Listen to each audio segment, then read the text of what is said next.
ravi d'être avec vous pour cette nouvelle édition d'Afrique Midi. Bonjour et bienvenue, nous partons avec les titres. C'est la photo que l'armée tchadienne brandit comme preuve de la mort de Mokhtar Belmokhtar.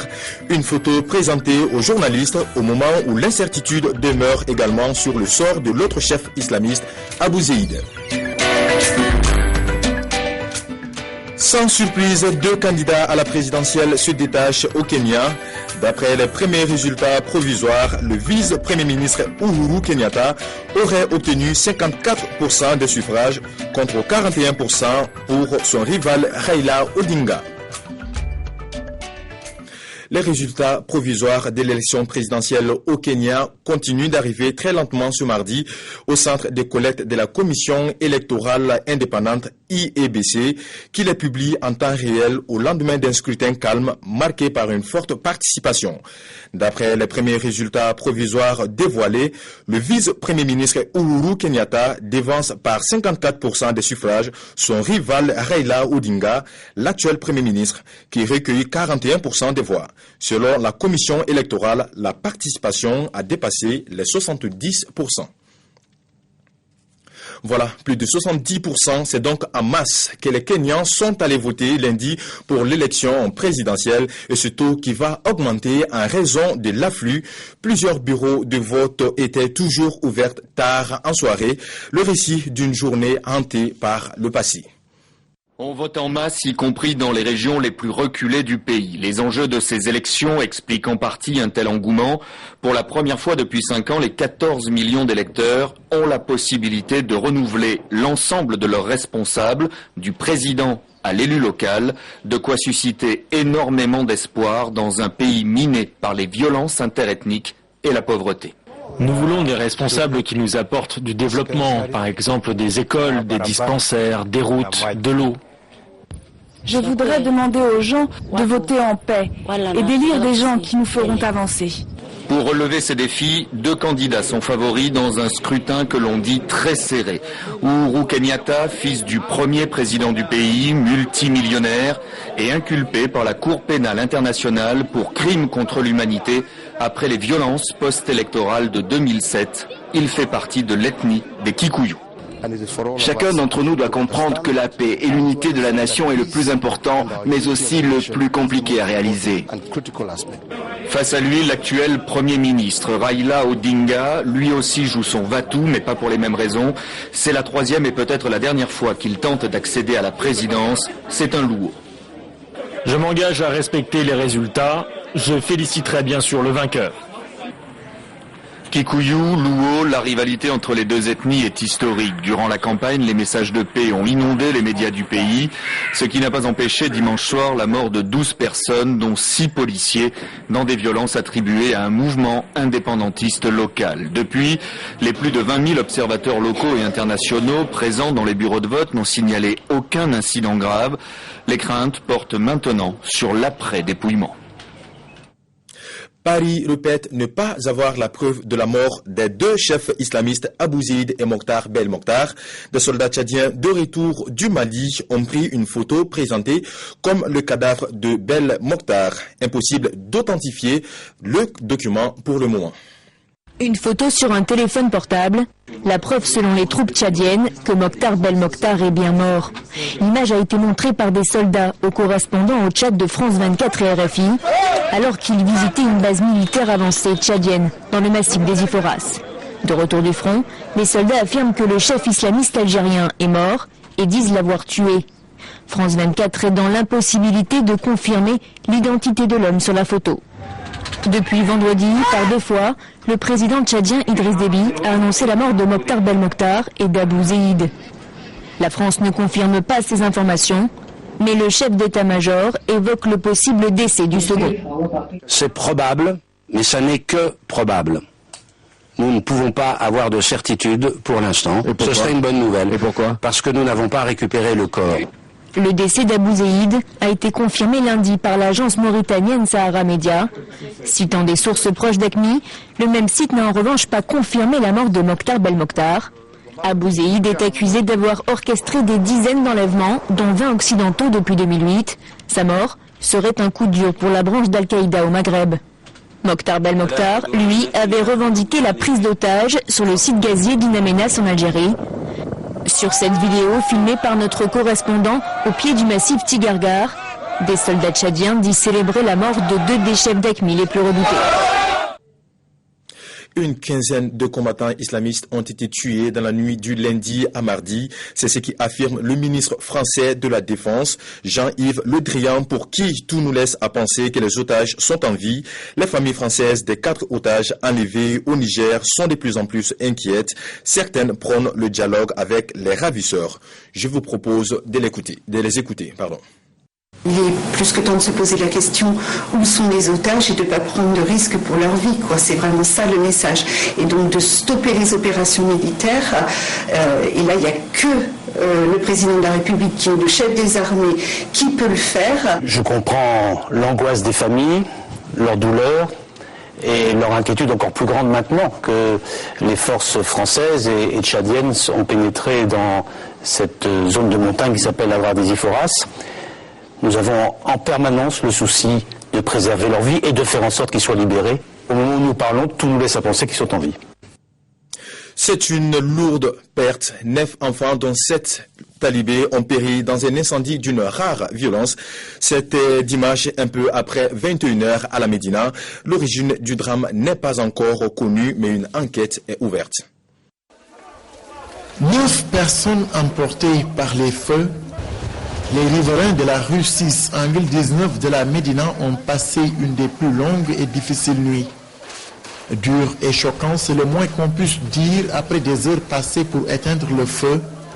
Une opération pas du tout repos pour les sapeurs-pompiers et les jeunes du quartier. Nous sommes alertés à 23h26. À 23h32, on est arrivé sur les lieux et nous avons débuté aussitôt les opérations. Quand même, avec les moyens en nous que nous avons mis en œuvre, nous avons vite maîtrisé la situation. Mais compte tenu que c'est une dara avec beaucoup d'enfants, malheureusement, il y en a qui ont été pris au piège et n'ont pas pu s'en sortir. Nous avons dénombré pour le moment 9. Difficile de donner les réelles causes de ce drame. Une enquête a été ouverte par la police qui a aussi déployé un important dispositif. Les dernières flammes s'éteignent vers 2h du matin, laissant derrière elles tout un quartier qui va pleurer la mort de 9 jeunes talibés et autres habitants de cette maison complètement réduite en cendres. Venus constater les dégâts, les autorités étatiques peinent à trouver les mots pour qualifier ce drame.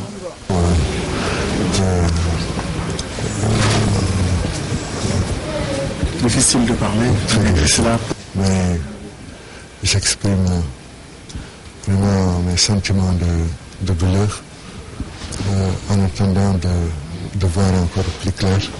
Il est 3h du matin lorsque les 9 corps sans vie sont acheminés à la morgue sous le regard impuissant de ces populations qui n'ont que leurs yeux pour pleurer.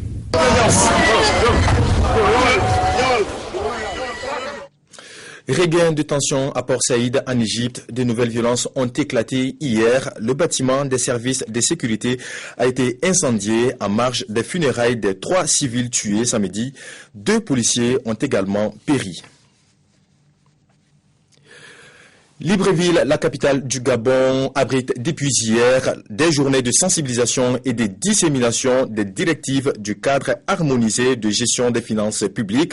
Ces journées qui vont du 4 au 8 mars prochain visent à promouvoir une gestion des finances publiques moderne, efficace et transparente avec pour objectif de mieux asseoir la procédure de surveillance multilatérale des données plus fiable et comparable. L'initiative bénéficie de l'appui de la CEMAC, la Communauté économique et monétaire d'Afrique centrale. Nous écoutons un extrait de l'allocution du ministre gabonais des petites et moyennes entreprises à l'ouverture des travaux au micro de nos correspondants à Libreville, Ismaël Obiangze, Thierry Menza et Eric Mboa. La voie qui conduit au budget programme dans notre pays est désormais bien tracée. En effet, avec l'aide de la communauté internationale, notamment Africac Centre, nous sommes en train de finaliser la nouvelle architecture budgétaire qui se déclinent en missions, programmes et actions. De même, avec l'aide d'un cabinet français, les travaux sur la démarche de performance, stratégie, objectifs et indicateurs se poursuivent. Tous ces travaux, commencés avec 4 ministères pilotes, sont maintenant en phase d'extension à l'ensemble de l'administration. À ce jour, nous disposons déjà des avant-projets annuels de performance d'un certain nombre de programmes. D'autres résultats concrets ont également été enregistrés dans 6 axes essentiels. La Côte d'Ivoire veut s'inspirer du modèle rwandais en matière de gestion de déchets domestiques et de la préservation de l'environnement, une politique basée sur la sensibilisation des populations. Pas un seul sachet dans les rues ou autres espaces. Les ordures ménagères sont quasi invisibles. Dans la ville de Kigali, comme dans les autres zones urbaines et rurales visitées par la délégation ivoirienne, le constat est frappant. En mission au Rwanda, avec l'appui du Programme des Nations Unies pour le développement, pour partager les progrès réalisés par ce pays dans la gestion des déchets domestiques, la délégation ivoirienne est séduite. Est réprimé tout acte d'insalubrité, jusqu'à 50 000 de francs rwandais. Donc ça fait que le citoyen est son propre gendarme. On n'a pas besoin que le policier vienne verbaliser avant de se rendre compte qu'on fait du tort à l'environnement. Interdiction d'utiliser les sachets plastiques. Création des coopératives et des entreprises de collecte des déchets. Sensibilisation, implication des populations dans la politique de salubrité. Autant d'actions qui inspirent la Côte d'Ivoire. Il faut prendre déjà les enfants et ainsi de suite aux plus âgés, aux adultes et éduquer les gens pour changer les choses dans l'environnement où nous vivons. Il faut que ça rentre dans la conscience de chacun. Et c'est possible ce qui a été fait là-bas, puisque je l'ai fait dans mon village. C'est possible, on peut le faire. C'est bien de prendre des mesures, mais il faut veiller à l'application de ces mesures-là. Et notre rôle, c'est d'interpeller le gouvernement, de faire en sorte que le gouvernement prenne ses responsabilités. Et que pour une fois, les lois qui sont prévues, les règlements qui sont en train de prendre, puissent être appliqués. La Côte d'Ivoire, un pays vert, c'est l'attente de la délégation revenue du Rwanda, délégation composée de représentants de l'Assemblée nationale, du Conseil économique et social, du ministère de l'Environnement et du comité villageois. Elle n'a jamais souffert de maladie grave. La plus vieille femme du monde est une japonaise. Misao Owaka, 114 ans, a reçu en fin de semaine dernière un titre de doyenne de l'humanité par l'Institut Guinness World Records. Les paupières lourdes aux côtés de son arrière-petit-fils, Misao Owaka est désignée doyenne de l'humanité. Fille d'un marchand de kimono, Misao Owaka est née le 5 mars 1898 dans la cité d'Osaka, dans l'ouest du Japon. Elle s'est mariée en 1919, a eu 3 enfants, 4 petits-enfants et 6 arrière-petits-enfants. Elle reprend ainsi le titre d'une autre japonaise décédée à 115 ans il y a quelques semaines. Une longévité japonaise basée sur l'art de la cuisine traditionnelle du pays. Elle est majoritairement constituée de poissons, de riz, de nouilles, de beaucoup de légumes et d'algues, généralement assaisonnés avec des condiments locaux. La viande dans la cuisine japonaise est généralement absente. Il est fréquent de manger en accompagnement lors des repas de petites soupes ainsi que des salassons. Le thé est aussi un élément clé de la gastronomie japonaise.